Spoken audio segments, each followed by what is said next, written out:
नमस्कार, आप सभी का बहुत बहुत स्वागत करती हूँ आपके अपने चैनल ज्ञानोदय में।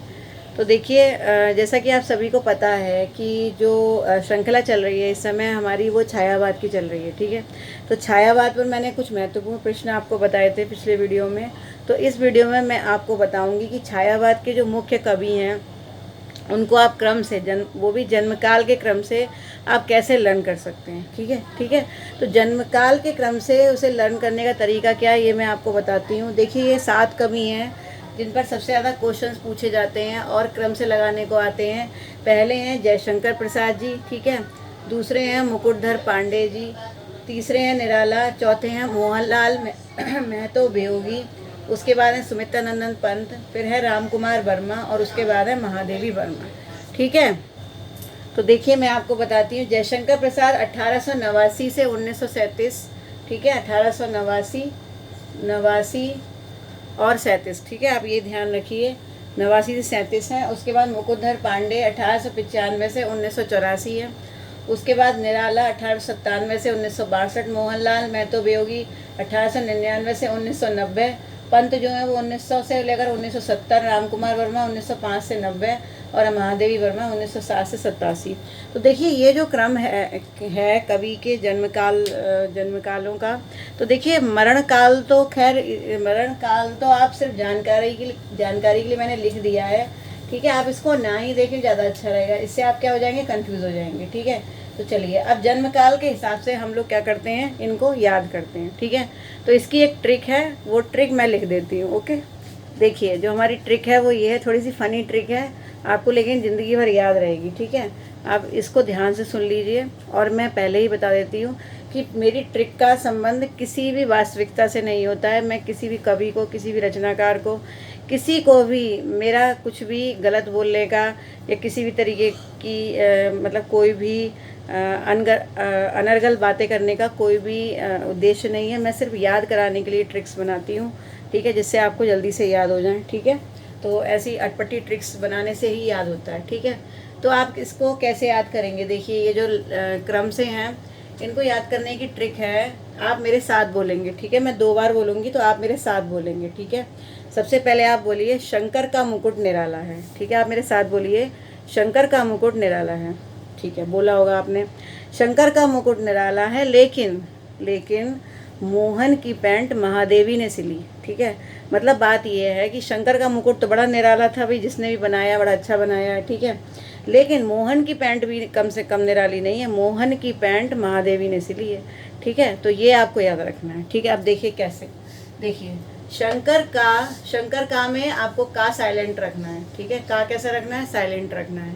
तो शंकर का मुकुट निराला है, लेकिन, तो का यहाँ पर क्या है, साइलेंट है, इसको आपको कंसीडर नहीं करना है। ठीक है, शंकर का मुकुट निराला है, इसको भी कंसीडर नहीं करना है, इसको भी। लेकिन मोहन की पैंट, मोहन की को हटा दीजिए आप, मोहन की पैंट महादेवी ने सिली है, इसको भी आप हटा दीजिए। ठीक है, तो पैंट से यहाँ पर क्या बनेगा, पंत बनेगा। ठीक है, पैंट मतलब पंत, ये ध्यान रखिएगा बस। वैसे भी मैंने जितनी भी ट्रिक्स आपको बताई हैं सब में पैंट मतलब पंत को पैंट से ही आपको याद करवाया है। ठीक है, तो अब देखिए आप कितनी जल्दी याद करेंगे। देखिए, सबसे पहला जो जन्म काल में सबसे पहले 1889 में जयशंकर प्रसाद हुए थे, तो शंकर प्रसाद सबसे पहले आ गए। ठीक है, जयशंकर प्रसाद। उसके बाद मुकुटधर पांडे जी हैं। ठीक है, तो शंकर का मुकुट निराला, फिर निराला आ गए। ठीक है, निराला है, और फिर आ गए मोहनलाल महतो वियोगी। देखिए, वियोगी हरि और मोहनलाल महतो वियोगी में आप कंफ्यूज ना हो। वियोगी हरि उनका पूरा नाम है, जो कि द्विवेदी युग के कवि हैं। ठीक है, यहाँ पर आप जो है कंफ्यूज ना हो। ठीक है, वियोगी हरि जो है वो द्विवेदी युग के कवि हैं, लेकिन यहाँ पर वियोगी उन्हें, उनका जो है उन्हें उपाधि दी गई थी। एक सर ने, एक जो है उनके नाम के आगे वियोगी लगा हुआ है। ठीक है, तो ये वियोगी हरि में और वियोगी मोहनलाल महतो वियोगी में कंफ्यूज मत होइएगा। ठीक है, तो शंकर का मुकुट निराला है, और मोहन मोहन मोहन की पैंट, अब पैंट का मतलब क्या हो गया, पंत। ठीक है, मोहन की पैंट, ठीक है, किसने सिली, सॉरी यहाँ पर महादेवी नहीं आएगा, यहाँ राम देवी आएगा। ठीक है, मैं गलत लिख गई थोड़ा सा, आप ध्यान रखिए, राम देवी। ठीक है, तो मोहन की पैंट किसने सिली, राम देवी ने। तो राम से क्या हो गया, राम कुमार वर्मा। और देवी से क्या हो गया, महादेवी वर्मा। ठीक है, तो मोहन की पैंट किसने सिली थी, राम देवी ने। तो मोहन क्या हो गए, मोहनलाल महतो भी होगी। ठीक है, और मोहन की पैंट, पैंट का मतलब क्या हो गया, पंत, और राम देवी ने सिली। इसमें राम कौन है, राम कुमार वर्मा, और देवी कौन है, महादेवी वर्मा। ठीक है, तो इस तरह से आपके जो 7 कवि हैं, तो आप इस ट्रिक को बार बार सारा दिन आप बोलते रहिए। देखिए आपको बिल्कुल अच्छे से छायावादी कवि जन्म काल के क्रम से याद हो जाएंगे।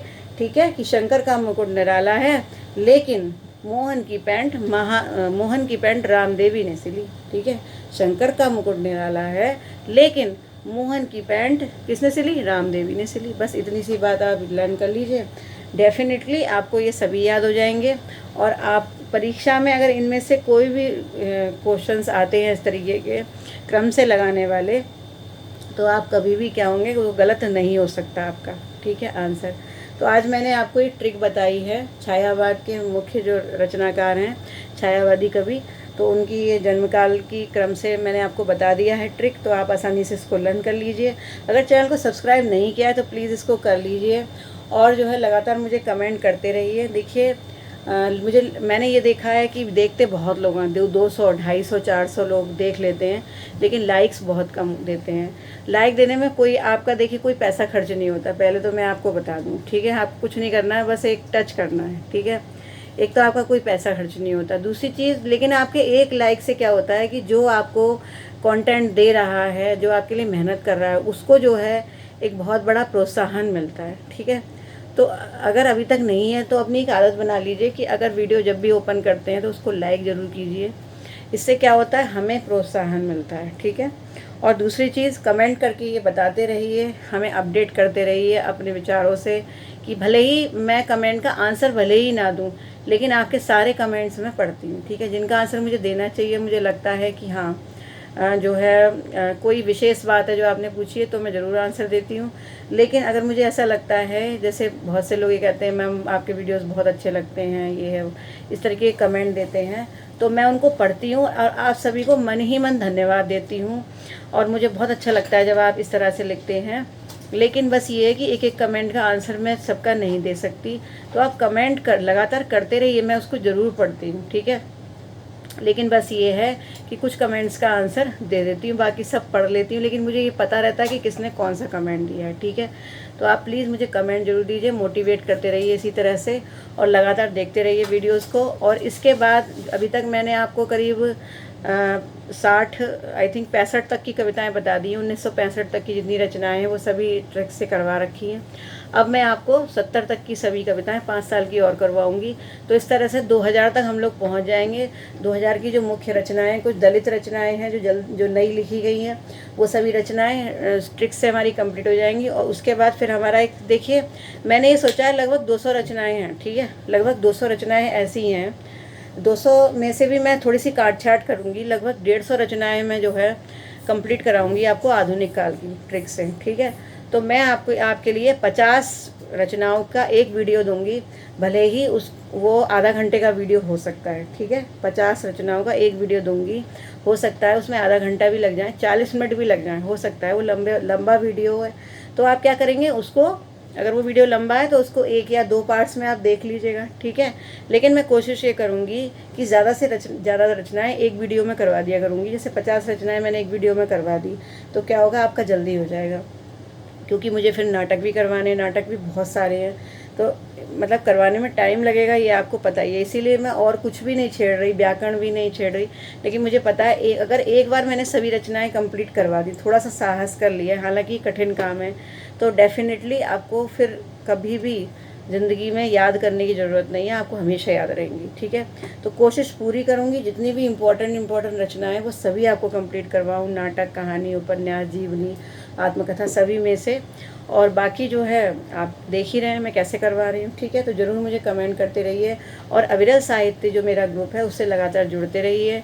वीडियो के डिस्क्रिप्शन बॉक्स में आपको उसका लिंक मिल जाएगा।